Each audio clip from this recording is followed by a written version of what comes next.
Bonjour les amis, je ne sais pas si comme moi vous avez regardé le discours de Poutine, écouté attentivement et comme moi apprécié la teneur de ce discours suite à l'inclusion par référendum de certaines populations jusque-là ukrainiennes dans la Fédération de Russie. Inclusion tout à fait légitime à mon avis. Donc voilà, le discours de Poutine faisait sens, même s'il ne dit pas autre chose que ce qu'aurait dit un être sensé, tout à fait lucide et normal il y a 20 ans, ou allez, 30 ans. Même si ce discours, il y a 30 ans, n'aurait pas soulevé le souffle de l'aile d'une mouche, aujourd'hui, il fait sens, il est intelligible et il répond à l'attente de beaucoup de gens en recherche de sens avec un grand S, de spirituel, d'une autre forme de proposition que ce que nous propose cet Occident mortifère qui, comme l'a bien dit Poutine, a détruit Dresde, Hiroshima et Nagasaki par pure terreur, esprit de terreur gratuite. Voilà. Et quand il dit que l'Occident est en proie à un esprit satanique, pardonnez-moi, à des élites sataniques, eh bien, j'abonde tout à fait dans son sens. C'est ce que je dis moi-même. Voilà, si je ne le dis pas de manière claire et nette, et même ça m'arrive de le faire, je le pense et je le dis à mots couverts. L'Occident et sa proposition philosophique et n'est pas de nature christique et n'est pas de nature à conduire les âmes au ciel, à les sauver, à proposer en définitive le salut, mais l'inverse, voilà. Et en France, en tête de pont de cette proposition diabolique, avec notre monarque, eh bien, la proposition française, elle est parfaitement, elle répond parfaitement à la parole de ce monarque. La bête de l'événement est déjà là. Voilà, lui, je pense qu'il se voit comme ce prince des ténèbres, hein. C'est un petit minable prétentieux qu'on disait génial, mais qui en fait est juste animé de paroles et d'une forme de dialectique, mais n'a aucune intelligence de cœur, aucune intelligence de fond, aucune intelligence spirituelle. Voilà, et il est proprement diabolique et vendu ouvertement d'ailleurs par sa gestuelle, ses propos, ses attitudes au prince de ce monde. Et lui, eh bien, ça le fait doucement rigoler de voir cette foule d'imbéciles effarouchés traiter Poutine d'illuminé, parce que lui, il y croit, ça c'est indéniable. Euh, il ne se contente pas d'en jouer et de prendre l'allure d'un personnage un peu spirituel, il y croit et il est clairement entre les mains du diable, de Satan, de Belzébuth, de l'enfer, des forces de l'enfer, voilà, de ces anges ténébreux qui sont en guerre ouverte contre le Christ. Alors moi, personnellement, le discours de Poutine me fait du bien, c'est rafraîchissant. Je n'irai pas jusqu'à me mettre à sa suite parce que c'est une période compliquée, voilà, où il nous faudra bientôt défendre non pas la philosophie des Lumières et de ces gens sataniques, mais notre terre ancestrale. Voilà, donc il y aura bientôt des choix à faire difficiles. Certains seront tentés de rallier un tel discours, de rallier un tel panache, un tel flambeau, un tel fanion, un tel étendard, celui de Poutine. Bon, c'est compliqué, je pourrais le comprendre. Personnellement, je n'en ferai rien, mais je ne me battrai pas non plus pour les forces de l'obscurité, les forces obscures. Voilà. Donc on en est à l'aube de ce choix, hein. Il faut bien y réfléchir. Qu'allez-vous faire? Je viens de lire dernièrement le livre du père d'un ami qui, en 1940, s'était engagé dans la Légion des volontaires français pour aller se battre contre le communisme.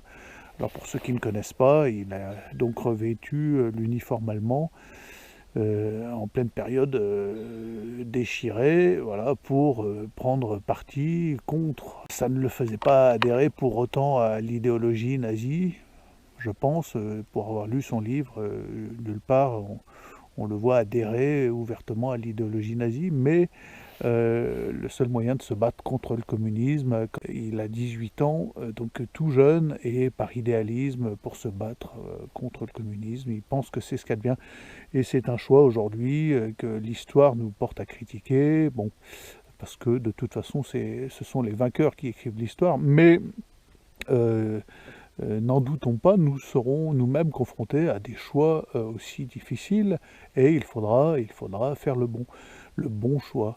Voilà. Et entre tous les bons et les mauvais choix, il y a des éléments de réflexion, et un en particulier. Voilà. Oui, il y a d'un côté des forces qui s'opposent aux forces diaboliques et sataniques, mais sur ce territoire, en France, je suis sur la terre de mes ancêtres, j'ai du sang vendéen.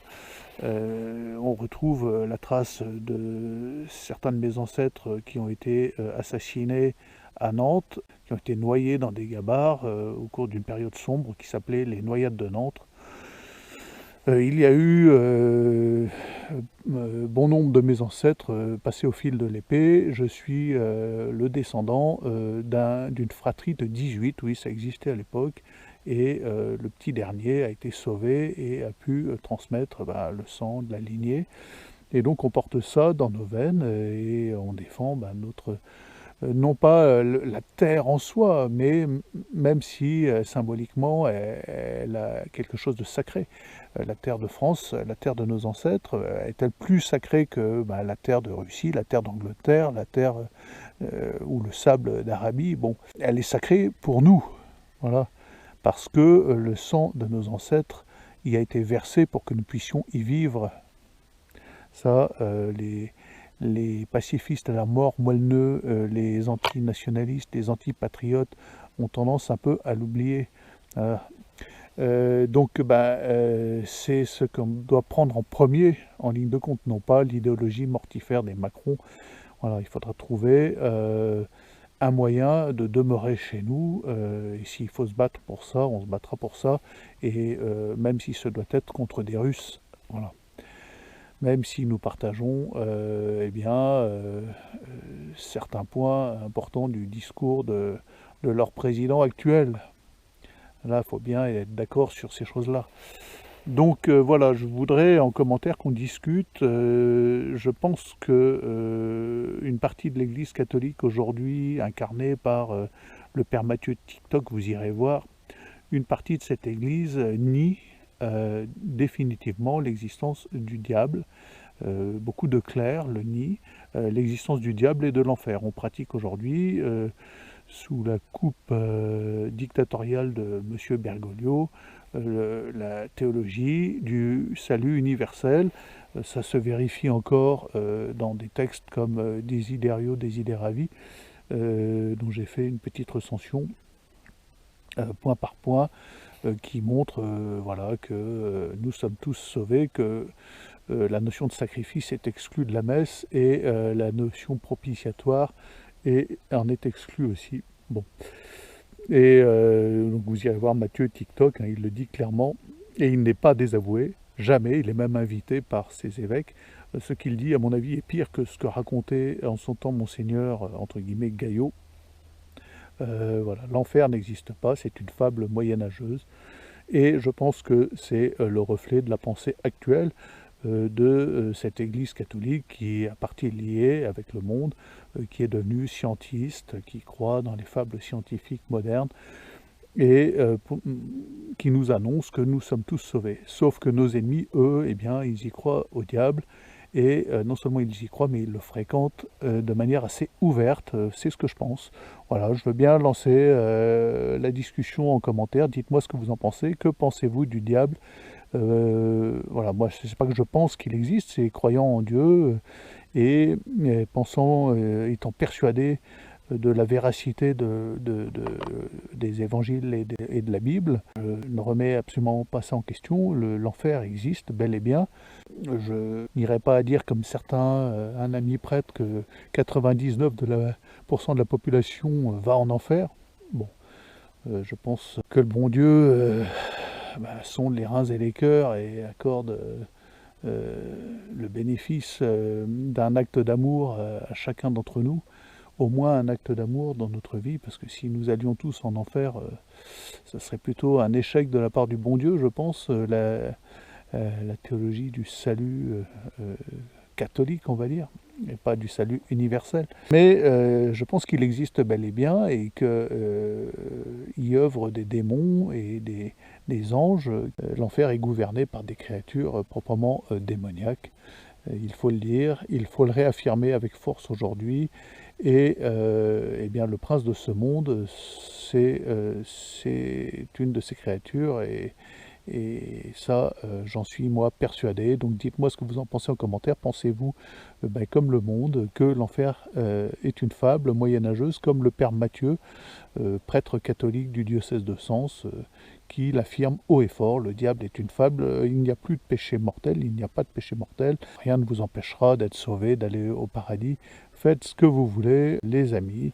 Voilà, et lui il pense en particulier à certaines pratiques sexuelles dont il apparemment ne se gêne pas de vanter les mérites. Donc voilà, venez en commentaire discuter sur l'enfer. Dites-moi ce que vous en pensez. Pensez-vous, comme Poutine, que l'Europe est entre les mains de forces démoniaques? Bon, il y a des remèdes, je pense que le remède efficace contre ça, ça reste la prière et la communion des saints, et puis la pratique des sacrements, des vrais sacrements, pas des parodies de sacrements qui sont explicitement non catholiques et formulés dans des idéarios, des idées ravies, ce petit texte du monsieur Bergoglio qui explique clairement que le prêtre n'est plus qu'un président d'assemblée et n'agit plus in persona Christi et dans lequel texte il exclut la transsubstantiation et le sacrifice du Christ à la croix commémoré par le prêtre in persona Christi. Je vous attends en commentaire pour discuter sur l'enfer.